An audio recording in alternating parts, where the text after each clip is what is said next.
Hi, this is Tamal Kumar Mazumdar again. Recently, Tata Consultancy Services published its annual report for the financial year 20. In our first part of the three-part note, we discussed the legal fight in the USA between Epic Systems Corporation and Tata Consultancy Services Limited and its subsidiary Tata America International Corporation. In the second part today, we will discuss workings of some of subsidiaries of Tata Consultancy Services for the financial year 20. During the financial year 20, on a consolidated basis, TCS declared a revenue of 1,56,949 crores and a profit before tax of 42,248 crores. It has 51 subsidiaries, 20 subsidiaries held directly and 31 subsidiaries held indirectly. TCS published subsidiary accounts totaling 1,451 pages. Subsidiary These subsidiaries contributed 10.37% of the consolidated profit of the company. On 13/3/2015, TCS registered a company named TCS Foundation under Section 8 of the Companies Act 2013, mainly to do CSR work on behalf of TCS. Section 12A of the Income Tax Act 1961 entitles it to claim exemption from income tax, provided certain conditions laid down in the Income Tax Act Act 1961 are complied with. It has an equity base of rupees 1 crore, consisting of 1 million shares of rupees 10 each, entirely held by TCS Limited. During the year 2019-20, its income consists of donation from TCS 552.50 crores and from TCS subsidiaries 0.20 crores, along with interest income of 50.94 crores and net gain on investment of rupees 5.51 crores. Out of the donations received, it gave grants totaling 287.29 crores, incurred on project expenses of rupees 39.13 crores, and showed a huge income over expenditure of rupees 282.13 crores.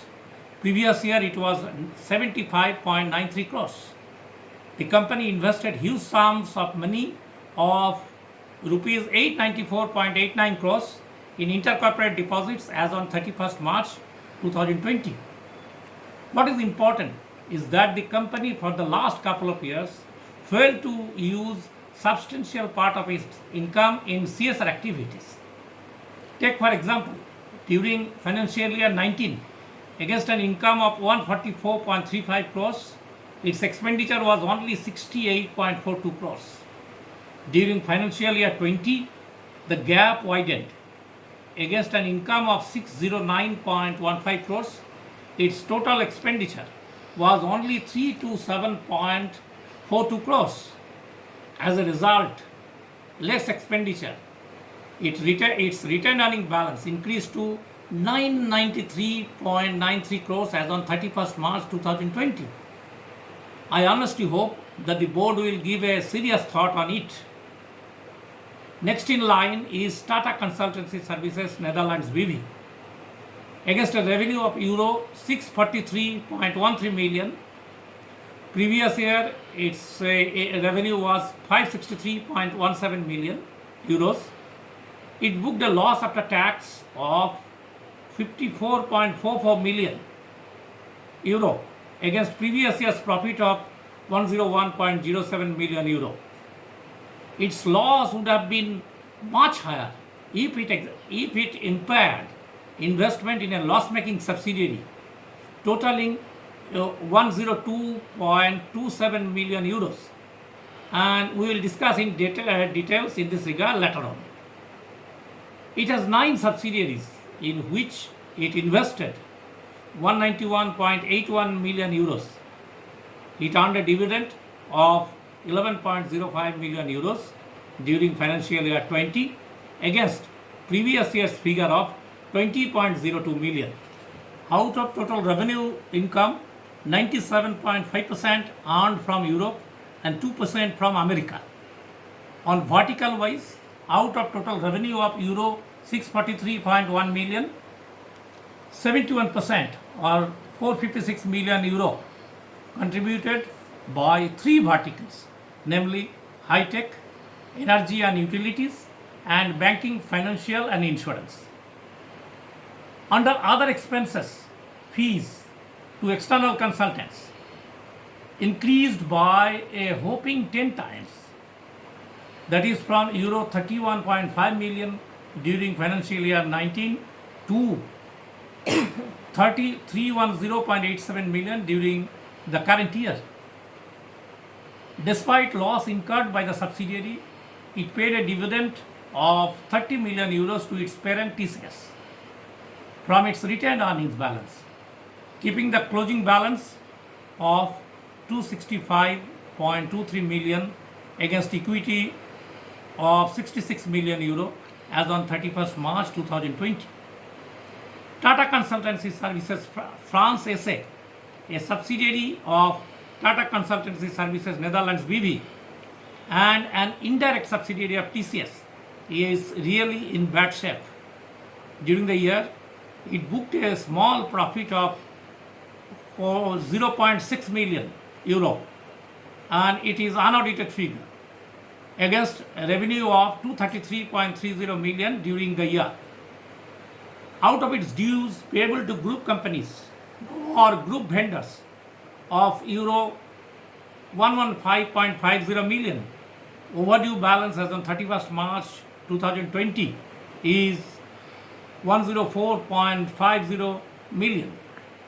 Tata Consultancy Services Netherlands BV invested 102.26 million euro in it, and it has a negative net worth as on 31st March 2020. Tata Consultancy Services Netherlands BV has also committed by letter dated 24/4/2020 address to the management and the auditors of TCS France to provide sufficient financial service support to enable the company to meet its liabilities fall due till September 2021 and shall not call back the outstanding loan of 12 million euros till the time TCS France reaches financial stability. It has an employee base of 1287 as on 31st March 2000.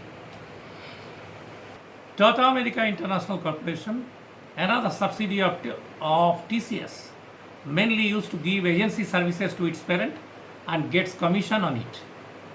During the year, against a total revenue of 493.80 million US dollars, it booked a profit after tax of 104.48 million US dollars against previous year's PAT of 269.59 million US dollars. It declared a dividend of 250 million to its parent against its equity capital of only 0.20 million US dollars. Its retained earning balance as on 31st March 2020 is 203.28 million US dollars. It is also a party along with its parent Tata Consultancy Services Limited in a high-profile legal fight against Epic Systems Corporation. Both the company and its parent filed a notice of appeal in the Superior Court to fully set aside the order of damages totaling US dollar 420 million on 10th July 2019. Everybody is waiting for the final verdict. Mozido LLC, a company in which it has investment and earlier provided 10 million during the financial year 18, is continuously incurring losses, and as per the investor, there is no visibility available to its revival or growth.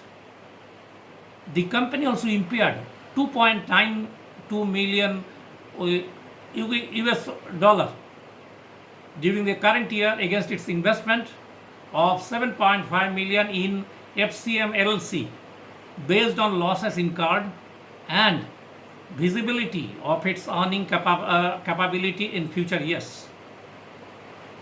Tata Consultancy Services Canada Incorporated booked a profit after tax of Canadian dollar 92.42 million against a revenue of Canadian dollar 1068.09 million during financial year 20. 99% of its revenue is from Americas. It paid a dividend of Canadian dollar 130 million, including tax of Canadian dollar 19.5 million to its parent TCS Limited. Now our discussion on Tata Consultancy Services de Mexico SA DCV, an indirect subsidiary of TCS. The company, against a revenue from operations of 5827.64 million Mexican pesos, current rate of 1 peso Mexican peso is equal to rupees 3.50, booked a PAT of 304 million Mexican pesos for the calendar year 2019. The company paid a dividend of 586.04 million Mexican pesos to its parent, keeping retained earning balance of 1920.18 million Mexican pesos as on 31st December 2019. Current year's PAT decreased substantially due to previous calendar year. Current year's PAT decreased substantially in relation to previous calendar year PAT of 540.99 million Mexican pesos due to foreign exchange loss of 94.34 million Mexican pesos and more provision on taxes. On September 11, 2019, the company has received a notification from the tax authority determining a tax debit for the amount of 838.09 million Mexican pesos for income tax and value-added tax, update surcharge and fines corresponding to financial year 2013, as well as an alleged omission in the provisional income tax payment for certain months corresponding to fiscal years 2014 and 2015. On October 24, 2019, an appeal for revocation was filed against the said resolution before the Central Administration of the Contentious of Legal Large Taxpayers of the Tax Administration Service. The company is, as a result of management's evaluation, decided to recognize a provision of 232.2 million Mexican pesos pertaining to income tax from the observation from the tax authority. For the remaining matter of observation from the tax authority, the company has evaluated that the ultimate outcome of the matter cannot be determined presently, and accordingly no provision for any effects on the company that may result has been made in the financial statements. Current income tax expenses of the company of 344.87 million Mexican pesos. It includes 142.45 million Mexican pesos relating to earlier years. We will be shortly back to you again with analysis on financial results of TCS for the financial year 20 in our third and concluding part. Please share your views, suggestions, comments in this respect in our YouTube channel Corpo Voice India, or mail us at corpovoice@gmail.com. I am repeating, corpovoice@gmail.com. Our endeavor will be to reply all mails. Thank you all.